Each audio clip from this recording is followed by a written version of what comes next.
All right, here we go again. Mamma mia. Here we go again. Okay, sorry.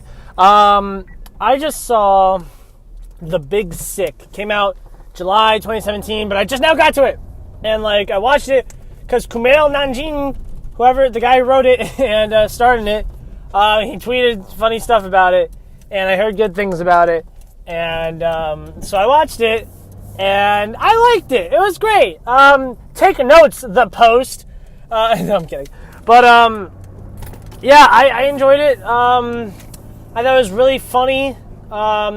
It felt real, and raw and genuine. I think that's the word I'm going to go with this movie. It just felt very genuine. You know, it's a real life story and you could tell.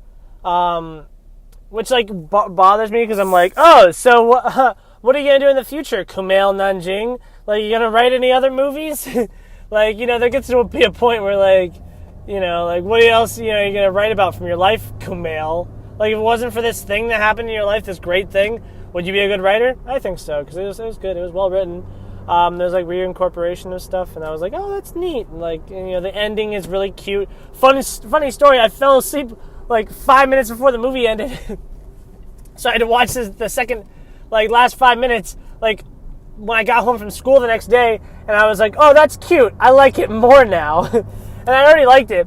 All right, let me tell you about why this movie's great. Kumail Nanjiani is great. Zoe Kazan, who is in Ruby Sparks, which I like, she's good. She's actually pretty great. But his family's funny and relatable. I like how he's usually those families are super serious in movies, and I wanted to show that Muslims are not all assholes. And I'm like, oh, that's neat. Good for you. And they were great. They all had personality, and I loved them. They had their whole thing. They were oh, we're Muslim. But, they were still nice people. They weren't defined by, I could just find them by more than just, oh, yep, they're strict Muslim parents. They're strict Muslim parents, but they're funny, and they're, they care, and, I get it. You know what I mean? They're more fleshed out. They're more three-dimensional than, other, movies where it's just oh, they're strict. But, yeah. So, moving on. You know who stole the show? I'm yelling a lot today. I'm not even kidding, though. This made me so happy. Ray Romano stole the show. Who's Ray Romano? My girlfriend asked me last night. Try the star of Everybody Loves Raymond. Are you not 50 years old? Then try Ice Age. Manny the Mammoth. I grew up with... oh my god, I'm dying. Alright. I grew up with Ray Romano because I loved Ice Age, and he's so funny. He's so deadpan. He's so angry in those movies. But, he's so different in, Everybody Loves Raymond, because I'd watch that sometimes with my parents. And, he's so happy. If he's either sad or happy, you know what I mean? But in Ice Age, he's just mad. And he's great in it. But Ray Romano in this movie is so funny. There's a scene where they storm out of the comedy club. The wife's kicked out, and he storms out of the comedy club.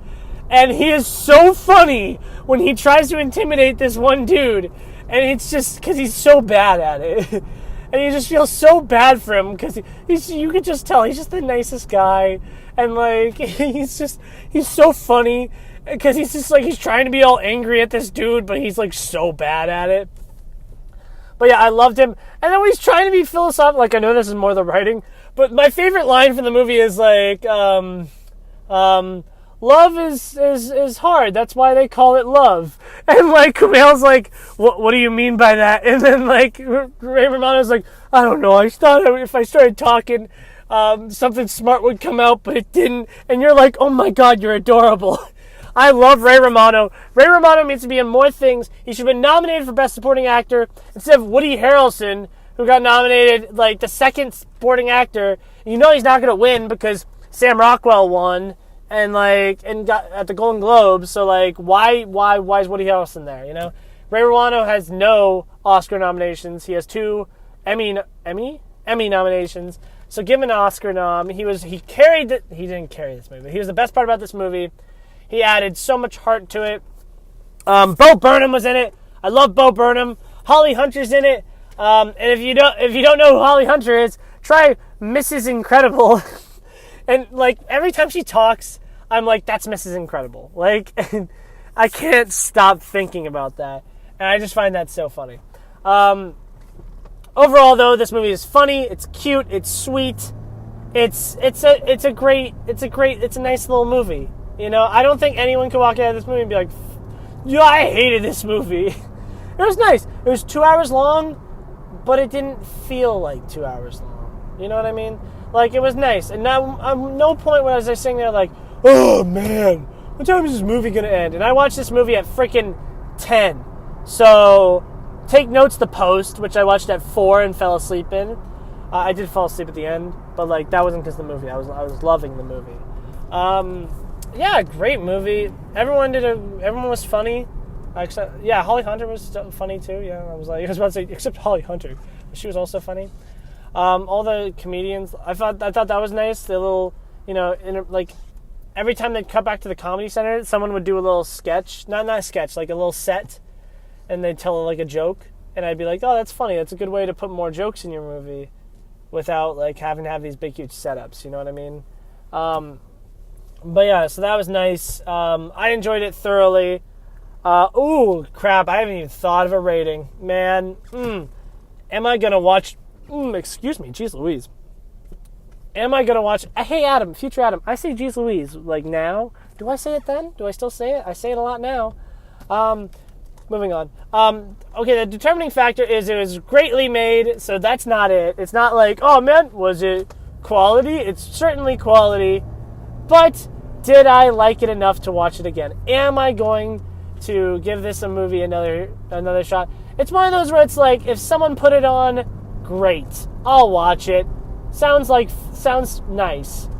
But am I gonna go buy this on Blu-ray ever? Am I gonna see that it's $5 on iTunes and be like, sure, why not? No, I don't think I will. It might grow on me, but for now I'm gonna go 4 out of 5. I just saw 2 4 out of 5 movies in the same day. That's kind of how it goes in these days, you know.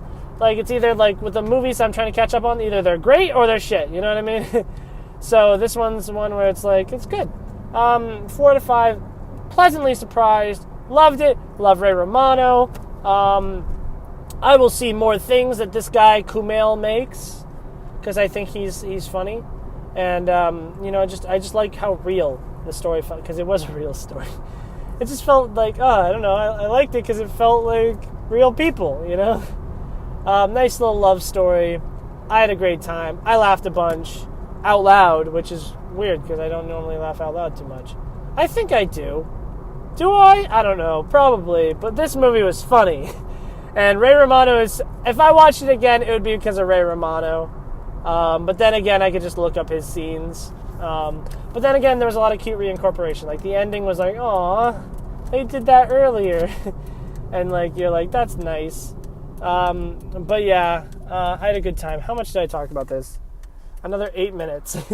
See, like, I watch these movies and I go to do a review and I'm like, oh man, I could probably talk for 4 minutes about this movie. This is going to be a boring ass review. And then, like, I end up going to talk about it and it's like 10 minutes later. And all these reviews are 10 minutes long. And I know you're not listening because, you know, what? Like, unless you're me in the future. Like, if you're just one of my friends today, you're probably like, Adam, you're just rambling and I'm just listening to you yell. Do I have any friends who like sitting there just listening to me yell? I've had people say they like watching my reviews, but I do these tests at the end where I'm like, sometimes, and like no one ever follows it. So here we go. If you comment on my Halloween post, when I made my Halloween movie, if you comment the number 24, then you will get a free $1. See, no one's gonna comment 24 and on my Halloween post, and I'm not gonna have to give anybody $1. So it's only the first person who does it, by the way. So you can't do it and then tell everyone else. I'm at Rachel's house now, and I got food. Oh, I'm so excited to eat food. Yes. Okay, that's it. I love you, Adam. But you're about to go watch soccer, and you don't like soccer, and this is dumb. Okay, but bye.